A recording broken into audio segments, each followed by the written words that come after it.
Aw ni ce aw ni yatuma a y'aw bisimila DMS TV sanfɛ foli an tan n'o b'an kanubaga n'a lamɛnbagaw bɛɛ lajɛlen Mali kɔnɔ ani Mali kɔ kan bi ye araba ye juillet kalo tile fɔlɔ san 2026 aw ka don kibaru ni o wagati seli san'an ka da se an ka bi kunnafonibaw ma ne ka olu da aw tulo kan an bɛ aw hakilina jigin k'aw bɛ se k'an dɛmɛ ni kunnafoniya nin kanni n'a carila ne ka hakililaw di hakililajɔyɔrɔ la wale kɔfɛ bi kunnafoniba min b'an bolo ne ka olu da aw tulo kan dɔw bɛ tali kɛ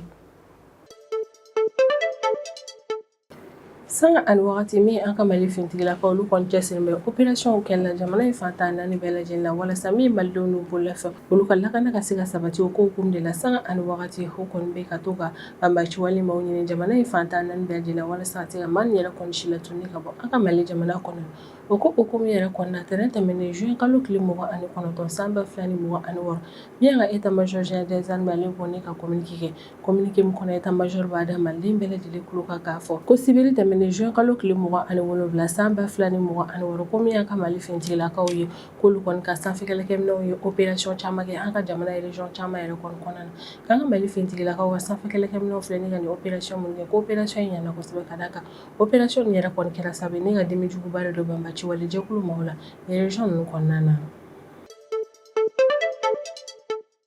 sanga ani wagati an ka Mali fintigilakaw ale ni Afrika kɔrɔmaw ni o ye Rusiga fintigilakaw minnu bɛ ka Mali fintigilakaw dɛmɛ banbaci wale kɛlɛli la Mali jamana kɔnɔna na sanga ani wagati ni jɛkulu fila ni yɛrɛ kɔni bɛ jɛ ɲɔgɔn fɛ ni ka opération kɛ jamana in fantan naani bɛɛ lajɛlen walasa ka se ka banbaci walimaw si latunu ka bɔ Mali jamana kɔnɔna na o ko hukumu yɛrɛ de kɔnɔna don tɛmɛnenw yɛrɛ kɔnɔna min yɛrɛ kɔni Afrika kɔrɔmaw olu bɔra ne ka laseli kɛ u ka bɔlɔsiraw kan k'a yira k'a fɔ ko wagati tɛmɛnenw na k'olu ni an ka Mali fintigilakaw yɛrɛ kɔni jɛra ɲɔgɔn fɛ ni ka opération dɔw yɛrɛ kɔni kɛ an ka jamana localité dɔ la kɛrɛnkɛrɛnnenya la Segu région kɔnɔna na ko hukumu de la o opération yɛrɛ kɔni kɔfɛ don tɛmɛnenw na tuguni olu ni an ka Mali fintigilakaw yɛrɛ kɔni dara ɲɔgɔn fɛ opération kɛyɔrɔ in na walasa tiɲɛni min yɛrɛ kɔni donna yɔrɔ in na ka se ka fɛɛrɛ latigɛ ne ka o bɛɛ lajɛlen yɛrɛ kɔni dɔn halisa an ka jamana région gouverneur dɔw yɛrɛ kɔni bɛ yen nɔ olu kɔni bɛ ka continuer ka mesure gɛlɛmaw yɛrɛ kɔni ta u ka région kɔnɔna na walasa ka se u ka région sigibagaw yɛrɛ kɔni ka lakana sabati ka sanga ni an ka jamana ka lakanako lahalaya an bɛ wagati min na i n'a fɔ ko bi tɛnɛn tɛmɛnen juin kalo tile 29 san 2026 min yɛrɛ kɔni Mopti gouverneur ale bɔra ne ka communiqué kɛ communiqué min kɔnɔna na a b'a da Mopti sigibagaw bɛɛ lajɛlen kan k'a fɔ ko couvre-feu min yɛrɛ kɔni tun bɛ Mopti région kɔnɔna na ko kalo kelen wɛrɛ yɛrɛ kɔni farala couvre-feu in kan an bɛ wagati min na i n'a fɔ ko bi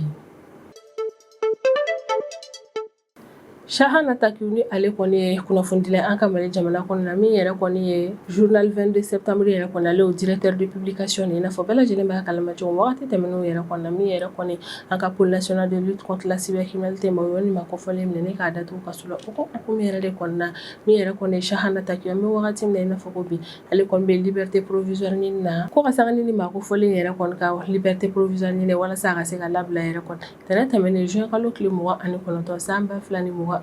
ale ni a ka avocat yɛrɛ kɔni taara an ka pôle national de lutte contre la cybercriminalité kiiritigilamaw yɛrɛ kɔni ɲɛma walasa ka se ka fɛɛrɛ latigɛ ni ka liberté provisoire sɔrɔ o ko hukumu de la min yɛrɛ kɔni pôle national de lutte contre la cybercriminalité maaw yɛrɛ kɔni olu y'a yira k'a fɔ ko juillet kalo tile 6 nata in na san 2026 olu bɛn'u ka décision bɔ Shahana Takiou yɛrɛ kɔni ka liberté provisoire ko yɛrɛ kɔni kan ko nin don kɔfɔlen na n'a sɔrɔ u bɛ liberté provisoire di nin ma kɔfɔlen ma walima n'a sɔrɔ u t'a d'a ma min yɛrɛ kɔni Shahana Takiou k'a bɛna bɔ o kalama ni juillet kalo tile 6 nata in na san 2026 min yɛrɛ kɔni OCC ni o ye office central des stupéfiants ni nin ye cakɛda ye an ka Mali jamana kɔnɔ minnu ka baara bɛnnen don ɲɛnamafɛn ninnu kɛlɛli ma i n'a fɔ bɛɛ lajɛlen b'a kalama cogo min sanga ani wagati OCC cɛdenw yɛrɛ kɔni cɛsirilen bɛ opération kɛlɛla jamana in yɛrɛ kɔni kɔnɔna na walasa min yɛrɛ kɔni ɲɛnamafɛnw ye olu donni kɛlɛli ka bɔ Mali jamana kɔnɔna na cogo sugu bɛɛ la o ko hukumu de la ko juma tɛmɛnen juin kalo tile 26 su ni ka dugu jɛ sibiri la juin kalo tile 27 san 2026 ko min yɛrɛ kɔni an ka OCC cɛdenw olu taara opération ba dɔ yɛrɛ kɔni kɛ Monaco restaurant na ni yɛrɛ kofɔlen yɛrɛ kɔni bɛ Amdalaye quartier de kɔnɔna na ko OCC cɛdenw yɛrɛ kɔni taara opération min kɛ nin yɛrɛ kofɔlen na opération in ɲɛna kosɛbɛ ka d'a kan opération in yɛrɛ kɔni senfɛ u sera ka u bolo da maa caman kan ale n'u bolo da fɛn kuntan caman kan minnu yɛrɛ kɔni interdit don an ka Mali jamana kɔnɔna na juma tɛmɛnen juin kalo tile 26 san 2026 min yɛrɛ kɔni Nigeria ka ministre de l'intérieur ni o ye olu bɛɛ bɛ tunji o jo yɛrɛ kɔni hale kɔni bɔra ne ka laseli kɛ k'a yira k'a fɔ ko alamisa tɛmɛnen juin kalo tile 25 san 2026 ko min yɛrɛ kɔni Nigeria fintigilakaw yɛrɛ kɔni k'olu y'u bolo da banbaci wale ɲɛma maa 7 yɛrɛ kɔni kan a kɔni yirala k'a fɔ ko ni banbaci wale ɲɛma maa 7 nin bɛɛ lajɛlen yɛrɛ kɔni tun bɛ ka segin ka bɔ ijikɛyɔrɔ yɛrɛ de kɔnɔna Arabi Saoudite jamana kɔnɔna ko nka an bɛ wagati min na i n'a fɔ ko bi min ye Nigeria fintigilakaw y'u bolo da maa 7 nin yɛrɛ kɔni kan wa fɛɛrɛ yɛrɛ kɔni bɛna latigɛ ka dankari ni Mali ka wale nin yɛrɛ kɔnɔna Nigeria jamana kɔnɔna ni kunnafoni bɛɛ de bɛ an bolo kɔrɔ bi hamina minnu walawala o ye bidon kibaru kɔnɔna na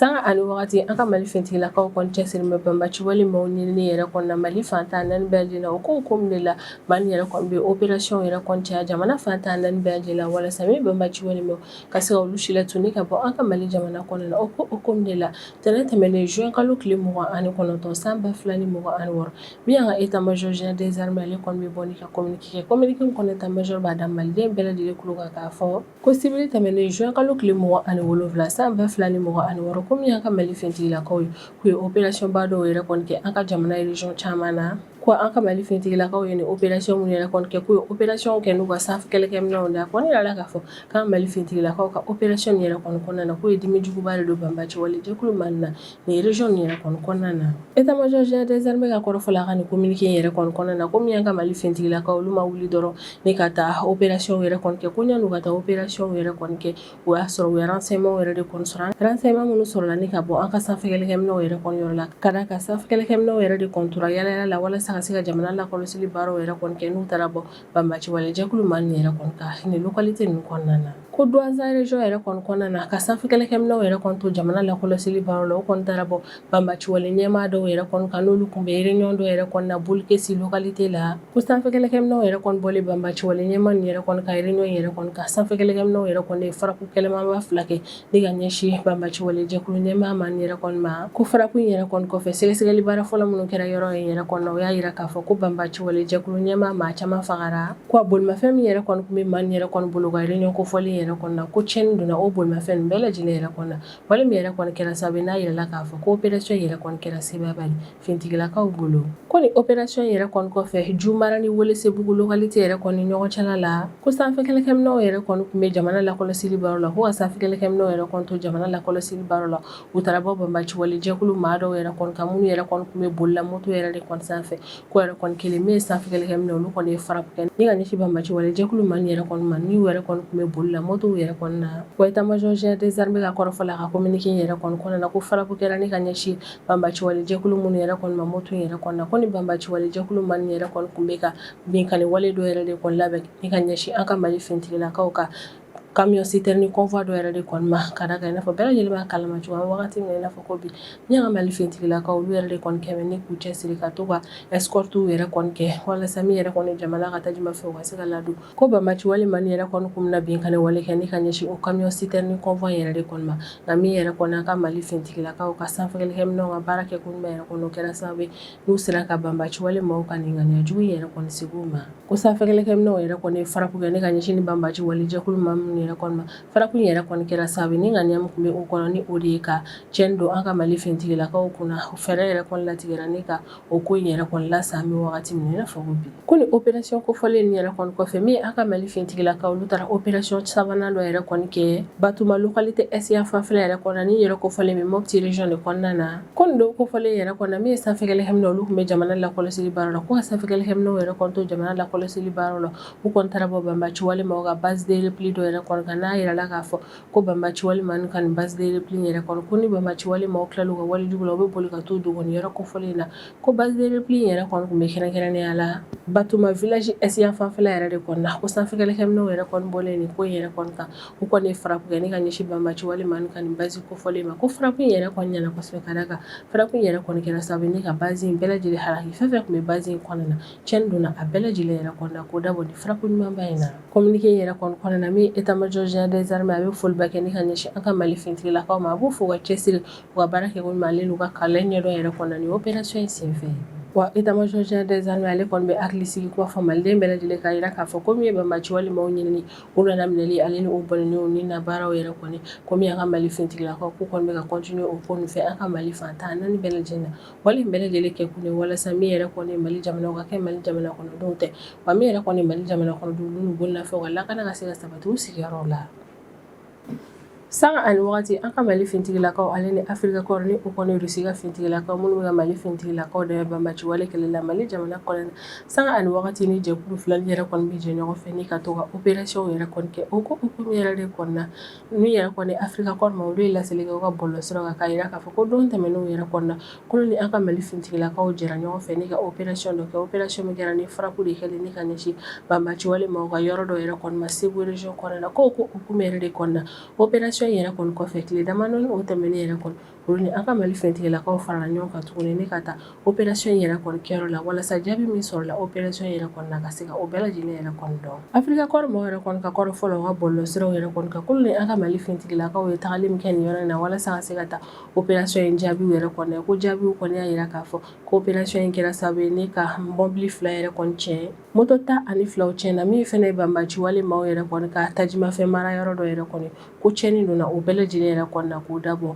an ka Mali fintigilakaw ale ni Afrika kɔrɔ maaw kɔni opération yɛrɛ kɔni na ko an ka Mali fintigilakaw ale ni Afrika kɔrɔ maaw yɛrɛ kɔni ka tagali senfɛ nin yɔrɔ yɛrɛ kɔni na u taara bɔ so caman yɛrɛ kɔni kan n'a yiralen don k'a fɔ ko banbaci wale maaw de tun bɛ si so min yɛrɛ kɔni kɔnɔna na wagati tɛmɛnenw na site kofɔlen yɛrɛ kɔni kɔnɔna na ko Afrika kɔrɔ maaw ni an ka Mali fintigilakaw ka nin mission yɛrɛ kɔni kuncɛra ni bolo dali ye uniforme caman kan munition caman fɛnɛ minɛna ale ni minan caman n'a kɔni yiralen don k'a fɔ ko minan nin yɛrɛ kɔni banbaci wale maaw yɛrɛ de kɔni ta ye ko mission yɛrɛ kɔni kuncɛra ni bolo dali o fɛnba nin yɛrɛ de kɔni kan bɛ wagati min na i n'a fɔ ko bi ni opération nin yɛrɛ kɔni bɛɛ lajɛlen b'a yira k'a fɔ ko min yɛrɛ kɔni an ka Mali fintigilakaw ale ni Afrika kɔrɔ maaw ye k'u kɔni cɛsiri mɛ halisa banbaci wale maaw yɛrɛ kɔni ni u nana minɛli ale ni u bɔnɛni ni u ni na baaraw yɛrɛ kɔni na Mali fantan naani bɛɛ lajɛlen na. Ka sanga ni bin kan wale min kɛra an ka Mali jamana kɔnɔna na avril kalo tile 25 tɛmɛnen san 2026 i n'a fɔ bɛɛ lajɛlen b'a kalama cogo min bin kan wale yɛrɛ kɔnɔ kɔfɛ min yɛrɛ kɔnɔ an ka jamana région gouverneur yɛrɛ kɔni caman ye décision yɛrɛ kɔni ta ni ka couvre-feu sigi i ka région yɛrɛ kɔni kɔnɔna na o ko hukumu yɛrɛ de kɔnɔ na Mopti région gouverneur ale yɛrɛ kɔni kun ye couvre-feu sigi a ka région kɔnɔna na o wale yɛrɛ kɔni kɔfɛ an y'a ye k'a fɔ tɛnɛ tɛmɛnen juin kalo tile 29 san 2026 min yɛrɛ kɔni ye Mopti gouverneur ale bɔra ni ka laseli kɛ k'a yira k'a fɔ ko couvre-feu min yɛrɛ kɔni sigira Mopti région yɛrɛ kɔni kɔnɔna na kabini ni attaque yɛrɛ kɔni kɔfɛ ko kalo kelen wɛrɛ yɛrɛ kɔni farala o couvre-feu kan bɛ wagati min na i n'a fɔ ko bi Mopti région gouverneur ka kɔrɔfɔ yɛrɛ kɔni na ko couvre-feu yɛrɛ kɔni b'a daminɛ bi juillet kalo tile fɔlɔ ni ka taa bila fo juillet kalo tile 30 nata in na san 2026 Mopti région fantan naani bɛɛ lajɛlen na ko wa couvre-feu yɛrɛ kɔni b'a daminɛ sufɛla nɛgɛ kanɲɛ 23 ka taa bila sɔgɔmadafɛla nɛgɛ kanɲɛ 6 yɛrɛ de kɔni na ko ni nin wagati kofɔlen yɛrɛ kɔni banna ni min yɛrɛ kɔni gouverneur ale y'a yira k'a fɔ ko Mopti région lahalaya ma ye halisa ko dɔ bɛ se ka fara couvre-feu yɛrɛ kɔni kuntagala kan halisa région in kɔnɔna na min yɛrɛ kɔni Mopti région gouverneur ale kɔni bɛ a laɲini Mopti préfet sous préfet maire fo ka taa se service de sécurité yɛrɛ kɔni ma k'olu ka fɛɛrɛ bɛɛ lajɛlen yɛrɛ kɔni latigɛ ale gouverneur filɛ ne ka décision min yɛrɛ kɔni ta couvre-feu ko kan Mopti région kɔnɔna na décision yɛrɛ kɔni ka labara Mopti fantan a naani bɛɛ lajɛlen na mɛ wagati min na i n'a fɔ ko bi min yɛrɛ kɔni Mopti région gouverneur ale kɔni y'a yira k'a fɔ k'a bɛ nin décision yɛrɛ kɔni ta walasa min yɛrɛ kɔni Mopti région sigibaa maaw n'u bololafɛnw olu ka lakana ka se ka sabati u sigiyɔrɔw la de.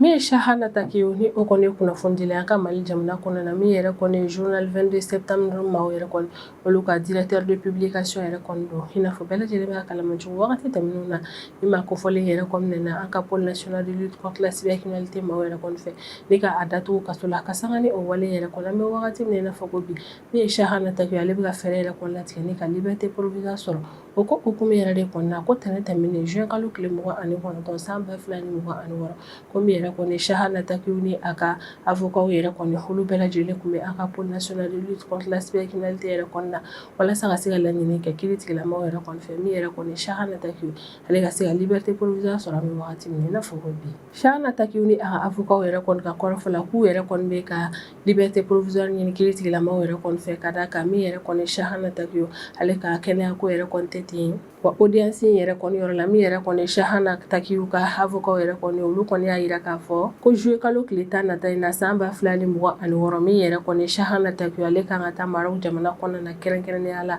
Araba localité yɛrɛ kɔnɔna walasa ka se ka taa a ka contrôle médical dɔ yɛrɛ kɔni kɛ ni yɔrɔ kofɔlen yɛrɛ kɔnɔna ka d'a kan ko san 2023 wagati min yɛrɛ kɔni Chahana Taqi ale ye intervention chirurgicale dɔ yɛrɛ kɔni kɛ ni yɔrɔ kofɔlen na o yɛrɛ de kɔnɔna kan ka taa o intervention chirurgicale yɛrɛ kɔni contrôle médical yɛrɛ kɔni kɛ juillet kalo tile 10 nata in na san 2026 Maroc jamana kɔnɔna na. Wa min yɛrɛ kɔni Chahana Taqi ka avocat yɛrɛ kɔni olu bɛ layidu ta kiiri tigilamɔgɔw ye k'a yira k'a fɔ ko Chahana Taqi yɛrɛ kɔni ka procès ko ni o nana kɛ juillet kalo tile 27 nata in na san 2026 k'olu kɔni bɛ layidu ta kiiri tigilamɔgɔw ye k'a fɔ ko min yɛrɛ kɔni Chahana Taqi ko nin don kofɔlen na a bɛna a ka procès ko la ko boli ko kuma yɛrɛ kɔni t'a la ko min ye Chahana Taqi ale bɛna taga contrôle médical dɔrɔn de kɛ Maroc jamana kɔnɔna na ko n'a tilala a bɛ segin ka na wa juillet kalo tile 27 nata in san 2026 ko b'a sɔrɔ Mali jamana kɔnɔna na. Min yɛrɛ kɔni procureur Kulibali yɛrɛ kɔni ale ɲininkali yɛrɛ kɔni tɛ ko Chahana Taqi la k'a ɲininka n'o y'a sɔrɔ a ye wale min yɛrɛ kɔni kɛ n'o nana kɛ sababu ye ka se kaso ma n'a sɔrɔ a nimisara o ko in na ko jaabi la min yɛrɛ kɔni Chahana Taqi ye ale kɔni y'a yira k'a fɔ k'a nimisara ko wa a tɛ nin ko in yɛrɛ kɔni ɲɔgɔnna wɛrɛ kɛ bilen Mali jamana kɔnɔna na. Nka min yɛrɛ kɔni ministère public ale ni contention de l'État ka représentant yɛrɛ kɔni olu bɛɛ lajɛlen kɔni y'a yira k'a fɔ ko min yɛrɛ kɔni Chahana Taqi labilali ko in yɛrɛ kɔni k'olu tɛ jɛn ni o wale ye ka d'a kan ko Chahana Taqi ni a ka avocat yɛrɛ kɔni nana ni dalilu minnu ye k'u bɛ ka a ka liberté provisoire ɲini o ko in yɛrɛ de kɔnɔna na ko o dalilu ninnu yɛrɛ kɔni ma girin kosɛbɛ fo ka taa se Chahana Taqi labilali yɛrɛ de kɔni ma ko yɛrɛ de kɔnɔna olu kɔni tɛ jɛn n'a ye min ye Chahana Taqi ale ka liberté provisoire yɛrɛ kɔni sɔrɔ. Audience yɛrɛ kɔni bɛ kuncɛ wagati min na min yɛrɛ kɔni ye kiiritigilamaw yɛrɛ kɔni olu ye u ka jaabi yɛrɛ kɔni bila délibéré la o y'a yira k'a fɔ ko juillet kalo tile 6 nata in na san 2026 k'u b'u ka jaabi yɛrɛ kɔni bɔ Chahana Taqi ka liberté provisoire ɲini ko in na ko nin don kofɔlen na n'a sɔrɔ olu bila liberté provisoire di ma kofɔlen na walima n'a sɔrɔ u tɛna n'a d'a ma ko ma kofɔlen ni a ka avocat bɛɛ lajɛlen na bɔ a kalama o don yɛrɛ kɔni na. OCS ni o ye office central de stupéfiants ni cakɛda y'an ka Mali jamana kɔnɔ minnu ka baara bɛnnen don ɲɛnamafɛn donni kɛlɛli ma i n'a fɔ bɛɛ lajɛlen b'a kalama cogo min yɛrɛ kɔni OCS maaw ye sanga ani wagati olu kɔni cɛsirilen bɛ opération yɛrɛ kɔni kɛli la jamana in fan 14 bɛɛ lajɛlen la walasa min ɲɛnaminimafɛn yɛrɛ kɔni o kana na don an ka Mali jamana kɔnɔna na cogoya si la o ko hukumu yɛrɛ de kɔnɔna ko sibiri tɛmɛnen juin kalo tile 27 san 2026 ko min yɛrɛ kɔni an ka Bamako Rive Gauche OCS cɛdenw ye k'olu taara opération de contrôle dɔ yɛrɛ kɔni kɛ Monakɛ restaurant yɛrɛ kɔnɔna ni yɛrɛ kofɔlen bɛ Amdalaye quartier yɛrɛ de kɔni kɔnɔna na ko OCS cɛdenw yɛrɛ kɔni taara ni opération min yɛrɛ kɔni kɛ ni restaurant kofɔlen na ko opération yɛrɛ kɔni kun ɲɛmɔgɔyalen kun don commissaire de police Mariam Penda Jabate yɛrɛ de kɔni fɛ ko opération yɛrɛ kɔni kun cɛra ni bolodalen maa 5 yɛrɛ de kɔni kan n'a yirala k'a fɔ ko ni maa 5 ni yɛrɛ kɔni si b'a bɔ san 22 ni ka taa bila san 28 de la ko a bolodara ni maa 5 minnu yɛrɛ kɔni ka ni opération in senfɛ ko maa 5 ni bɛɛ lajɛlen nana ni ka taa n'u ye OCS maaw yɛrɛ kɔni ka yɔrɔ la walasa ni sɛgɛsɛgɛli baara min kan ka boli man ka donna nataw la ka se ka o bɛɛ lajɛlen kɛ OCS cɛdenw taara bila ka jigi min yɛrɛ kɔni kɛ ni restaurant kofɔlen yɛrɛ kɔni na k'u ka opération yɛrɛ kɔni kɔnɔna na u sera ka u boloda fɛn caman yɛrɛ kɔni ka restaurant in kɔnɔna na ko OCS cɛdenw y'u boloda fɛn minnu ka kɛrɛnkɛrɛnnenya la olu de ye shisha bara 53 shisha kala 54 shisha charbon paquet 1 shisha gu boîte 4 n'a kɔni yiralen don k'a fɔ ko ni shisha gu in yɛrɛ kɔni boîte in yɛrɛ kɔni kɔnɔna na ko foyi kun tɛ yen nɔ téléphone 7 ni o téléphone 7 n'a yiralen don k'a fɔ ko 5 o ye iPhone yɛrɛ de kɔni ye Samsung tablette 1 talkie walkie 1 ale ni power bank 1 a kɔni yirala k'a fɔ ko min yɛrɛ kɔni OCS maaw yɛrɛ kɔni ka opération ni restaurant kofɔlen na k'u sera ka boloda ni fɛnba nin yɛrɛ de kɔni kan ko bolodara minɛn fɛn fɛn ka ni opération yɛrɛ kɔni kɔnɔna na min yɛrɛ kɔni OCS maaw ye k'u kɔni datugu minɛn nin bɛɛ lajɛlen yɛrɛ kɔni da la k'u bila mara yɔrɔ ɲuman dɔ yɛrɛ kɔni na walasa min yɛrɛ kɔni sɛgɛsɛgɛli baaraw ka se ka continuer wa OCS maaw yɛrɛ kɔni b'a perepere latigɛ k'a fɔ ko bolodara maa 5 minnu ka ni opération in senfɛ ale ni bolodara minɛn minnu kan ko minɛn nin bɛɛ lajɛlen yɛrɛ kɔni bila la ni ka taa OCS maaw ka yɔrɔ la an bɛ wagati min na i n'a fɔ ko bi walasa min yɛrɛ kɔni ye sɛgɛsɛgɛli baara tɔw ye u bɛ se ka continuer an bɛ wagati min na i n'a fɔ ko bi ni opération yɛrɛ kɔni bɛ tali kɛ an ka OCS cɛdenw ka cɛsiri baaraw la walasa ka se ka fɛɛrɛ latigɛ min yɛrɛ kɔni ye infraction ye minnu yɛrɛ kɔni bɛ kɛ ni ka ɲɛsin an ka jamana fɛn dɔw ma ka dankari o la wa wale yɛrɛ kɔni bɛ tali kɛ OCS cɛdenw ka cɛsiri baaraw la walasa an ka autorités mana décision minnu yɛrɛ kɔni ta fɛn dɔw kun kan ka Mali jamana kɔnɔna na o fɛn nin yɛrɛ kɔni décision yɛrɛ kɔni ka se ka labato jamana kɔnɔdenw fɛ jamana fan 14 bɛɛ lajɛlen na sisan an bɛ tɛmɛ n'an ka jamana kɔfɛ kibaruyaw ye o kɔnɔna na an bɛ taa Nigéria jamana kɔnɔna na An bɛ wagati min na i n'a fɔ ko bi min ye Nizeriya autorité maaw yɛrɛ kɔnɔ olu cɛsirilen bɛ fɛɛrɛ bɛɛ lajɛlen latigɛ la walasa ka se ka banbaciwale maaw yɛrɛ kɔni kɛlɛni ka bɔ jamana in yɛrɛ kɔni kɔnɔna na. O ko hukumu de la don tɛmɛnenw na min yɛrɛ kɔni Nizeriya autorité maaw olu bɔra ni ka laseli yɛrɛ kɔni kɛ ko wagati tɛmɛnenw yɛrɛ kɔni na ko min yɛrɛ kɔni banbaciwale jɛkulu Boko Haram ale ni État islamique en Afrique de l'Ouest ni o ISWAP maaw yɛrɛ kɔni k'olu y'u bolo da ni banbaciwale jɛkulu fila nin yɛrɛ kɔni ka maaba 7 yɛrɛ kɔni kan Katsina aéroport yɛrɛ kɔni na. Nizeriya autorité maaw yɛrɛ kɔni ka kɔrɔfɔla ko min yɛrɛ kɔni ye dabalibanko ye nin ko in bɛɛ lajɛlen yɛrɛ kɔni na wagati min olu b'u bolo da ni banbaciwale ɲɛmaa nin yɛrɛ kɔni kan o y'a sɔrɔ maa nin yɛrɛ kɔni tun bɛ ka segin ni ka bɔ hiji kɛyɔrɔ yɛrɛ de kɔni na Arabi Saoudite jamana kɔnɔna na. Min yɛrɛ kɔni Nizeriya gouvernement maaw yɛrɛ kɔni o y'a yira k'a fɔ k'olu ka fintigilakaw filɛ ni ka nin opération min yɛrɛ kɔni kɛ ko opération in yɛrɛ kɛra sebayaba de ye. O y'a yira k'a fɔ k'olu ma bali ni ka taa nin opération in yɛrɛ kɔni kɛ dɔrɔn kabini wagati min na i n'a fɔ ko bi olu ye minɛn kura ale ni fɛɛrɛ kuraw yɛrɛ de kɔni sigi banbaciwale yɛrɛ kɔni kɛlɛli ko la jamana in kɔnɔna na o de kɛra sababu n'u sera ka sebaya sɔrɔ nin opération in na ko fɛɛrɛ kura in yɛrɛ kɔni ye jumɛn ye o ye u ka système intégré d'identité numérique et de vérification de sécurité du pays yɛrɛ de kɔni u kɛmɛ ni ka nin minɛn kura yɛrɛ de kɔni sigi sen kan jamana in kɔnɔna na min yɛrɛ kɔni nana kɛ sababu ni ka banbaciwale maaw yɛrɛ kɔni lakodɔn teliya la. Kunnafoniya yɛrɛ kɔni laseli yɛrɛ kɔni kɛra Nizeriya ka ministre de l'intérieur yɛrɛ de kɔni fɛ juma tɛmɛnen juin kalo tile 26 san 2026 wa a bɛ nin laseli yɛrɛ kɔni kɛ wagati min na o y'a sɔrɔ min yɛrɛ kɔni ye Nizeriya jamana ɲɛmaa ni o ye Bola Tinubu ye ale tun bɛ ka sariya kura yɛrɛ de kɔni promulguer sariya kura min yɛrɛ kɔni bɛ boli commission nationale de gestion des identités yɛrɛ de kɔni kan Nizeriya jamana kɔnɔna na. Nizeriya ka ministre de l'intérieur yɛrɛ kɔni ka kɔrɔfɔla k'olu filɛ ni k'u bolo la ni banbaciwale ɲɛmaa maa 7 nin yɛrɛ minnu kan ko banbaciwale ɲɛmaa maa nin yɛrɛ kɔni ma temps yɛrɛ kɔni sɔrɔ ni ka bɔ aéroport yɛrɛ kɔni kɔnɔna na ko kabini maa ninnu jiginna ka bɔ avion kɔnɔna na wagati min na min yɛrɛ kɔni Nizeriya fintigilakaw u sin ka u bolo da ni maa ninnu kan o yɔrɔ bɛɛ la ko wa olu yɛrɛ kɔni kɛmɛ ni ka plateforme sigi sen kan ni plateforme yɛrɛ kɔni ka baara yɛrɛ de kɔni bɛnnen don banbaciwale maaw lakodɔnni yɛrɛ kɔni ma ko kabini maa 7 nin jiginna ka bɔ avion kɔnɔna na yɔrɔ min yɛrɛ kɔni plateforme kofɔlen ale sin ka ni maa 7 yɛrɛ kɔni identifié o yɔrɔ bɛɛ la ni k'u lakodɔn k'a yira k'a fɔ ko banbaciwale maaw de don ko bolodara maa 7 nin yɛrɛ kɔni kan nin yɔrɔ in bɛɛ lajɛlen na ni k'u bila ka taa département des services de l'État yɛrɛ kɔni na ni o ye DSS ye ni o maa nin yɛrɛ kɔni ye Nizeriya ka service de sécurité yɛrɛ de kɔni wa maa nin yɛrɛ kɔni taara nin yɔrɔ kofɔlen na walasa ka se ka ɲininkaliw yɛrɛ de kɔni tɛ ko o la bolodali di maa 7 nin yɛrɛ kɔni kan Nizeriya jamana kɔnɔ na o b'a yira k'a fɔ ko Nizeriya autorité maaw kɛmɛ ni ka yɛlɛma min yɛrɛ kɔni don u ka maaw yɛrɛ kɔni lakodɔnni ko yɛrɛ kɔni na ko o yɛlɛma in yɛrɛ kɔni ɲana kosɛbɛ ko wagati tɛmɛnenw yɛrɛ kɔni na min yɛrɛ kɔni ye kumaɲɔgɔnya ye o tun tɛ Nizeriya ka service ni ɲɔgɔn cɛ la o yɛrɛ de kɔni tun bɛ kɛ sababu ye min yɛrɛ kɔni ye banbaciwale ma olu tun bɛ se ka yaala ka taa fan bɛɛ lajɛlen na o tun bɛ se ka bɔ jamana in kɔnɔna na ka don a kɔnɔna na cogo min ka d'u ye nka Nizeriya autorité maaw kɔni y'a yira k'a fɔ ko o wagati in yɛrɛ kɔni banna an bɛ wagati min na i n'a fɔ ko bi an kɔni bɛ wagati min na i n'a fɔ ko bi Nizeriya maaw kɔni y'a yira k'a fɔ k'alisa u bɛn'u cɛsiri fɛɛrɛ latigɛ la i ka banbaciwale maaw yɛrɛ kɔni si latunu ka bɔ jamana in yɛrɛ kɔni kɔnɔna na ko wa u ye minɛn kura min yɛrɛ kɔni sɔrɔ maa ninnu lakodɔnni ma an bɛ wagati min na i n'a fɔ ko bi ko minɛn in yɛrɛ kɔni ka ɲi kosɛbɛ min ye banbaciwale maaw yɛrɛ kɔni an bɛ wagati min na i n'a fɔ ko bi olu tɔ kɔni ye dogoli de ye min kɔni ye k'a fɔ k'u bɛ voyager walima ka yala yala jamana in kɔnɔna na ko o ko yɛrɛ kɔni banna an bɛ wagati min na i n'a fɔ ko bi ni ne bɛ dan sigi an ka bidon kibaru la an b'a kanubaga n'a lamɛnbagaw bɛɛ lajɛlen fo Mali kɔnɔ ani Mali kɔ kan an bɛ hakilina jigin k'aw bɛ se k'an dɛmɛ ni kunnafoniya ni kanni n'a carili ani k'aw hakilinaw di hakilina di wali kɔfɛ an b'a fɔ a ɲɛna ko aw k'an bɛn a ɲɔgɔnna wɛrɛ ma